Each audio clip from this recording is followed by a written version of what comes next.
নামাজ কলমা তো ছেড়ে দিয়েছো, এর কারণ এটা নয় যে তুমি বেনামাজি। তোমার নামাজ কলমা ছাড়ার কারণ ভিন্ন।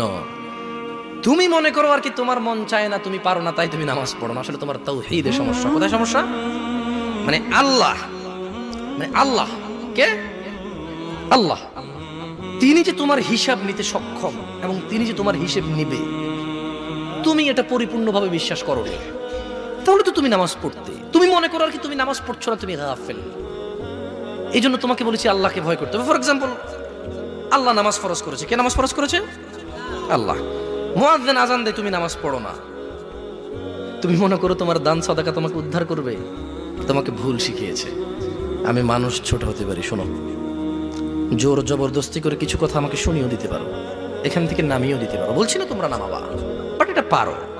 তবে মনে রাখবে, কথা যেটা বলে সেটা উল্টাতে পারবে না। কেন পারবে না জানো? কারণ এই কথা উল্টানোর জন্য তোমাকে কথা থাকতে হবে।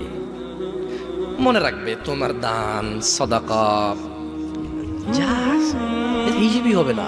তুমি কি মনে করো হিন্দু লোককে আল্লাহ প্রশ্ন করবে কিয়ামতে, এ হিন্দু, এতগুলা বুতকে পূজা করছিস, ঠিক আছে বল নামাজ কেন পড়িসনি? ও তো মুশরিক। বুঝুনি মনে হয়? এটা স্কুল, এটা স্কুল। এখানে আমি পড়ি না, আমার কি পরীক্ষা হবে? আমার কি পরীক্ষা হবে? বুঝে দিতে পারিনি মনে হয়। তো যে মুশরিক, তার নামাজ রোজা হজ যাকাতের হিসাব কিসের হিসাব? সে তো অলরেডি এমন অপরাধী যা ক্ষমাযোগ্য নয়। যা কি নয়?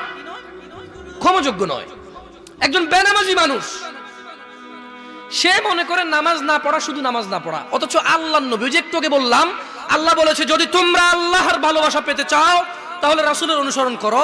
রাসূল বলছে যে নিশ্চয়ই কাফের এবং মুশরিকের মধ্যে আর আমাদের মধ্যে পার্থক্য হচ্ছে নামাজ। তুমি মনে করো নামাজ না পড়া, নামাজ না পড়া। ওই যে তুমি খুঁজে পাও না মুসলমান কিভাবে শিরিক করে, এই যে নামাজ না ছাড়লে শিরিক হয়। দেখো, আমি অনুবাদক, এখানে যারা বুখারী পড়ায়, মুসলিম পড়ায়, তিরমিজি পড়ায়, হাদিস তারা পেয়েছে না। হানাফি, শাফি, মালিকি, হাম্বলি, তিরমিজি, আবু দাউদ নাম দিয়ে তুমি পরিবর্তন করে গোপন করতে পারো, কিন্তু আছে। ফয়সালা তো আল্লাহ করবে যে এভাবে হয় নাকি সিস্টেম, ইসলামকে বিভক্ত করা এবং কিয়ামত দিবসে রাসূলের অনুসরণের বাইরে কোনো অনুসরণের হিসাব নেওয়া হবে কিনা, সেটা তো আল্লাহ ফয়সালা করবে। আমি আর তুমি এখন